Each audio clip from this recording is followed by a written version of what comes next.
The dramatic growth of Washington's marijuana industry is putting new demands on something we all need and pay for: electricity.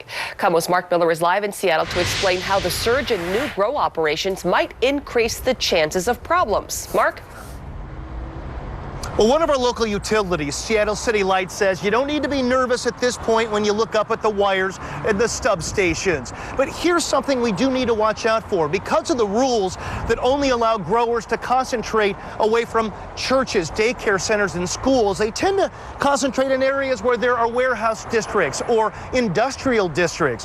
Well, that means a lot of demand focused on a relatively small area.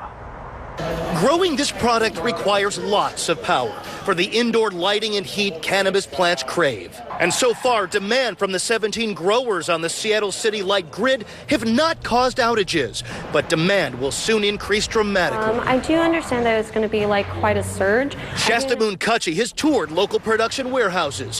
Her store, Seattle Cannabis Company, buys from them and around the state. And there are 107 applications pending for new grow operations that would be within Seattle City Light's service area. In a theoretical sense, it could cause outages, but the main issue is just stressing the wires that supply the area. So we would have to add capacity. Seattle City Light says if all those applicants are approved, the increased demand would amount to 3% for the utility, enough to power 4 Columbia centers for an entire year. City Light says it can handle that. And because operations concentrate in mostly industrial areas, residential neighborhoods are at very low risk of an outage. So you would only see these types of power outages more in industrial districts where they're forced to work next to a welding institution, something like that. One way to better protect the grid is to encourage growers to use more energy efficient methods.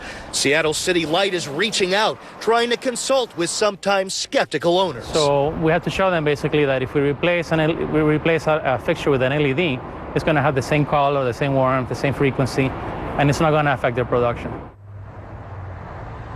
But Seattle City Light says it's not all that easy because growers have long-standing methods and practices, so they're going to try to continue to encourage them to switch on over, a little bit like trying to get consumers like us to go from incandescent bulbs at home to LEDs. We'll be keeping an eye on the trend.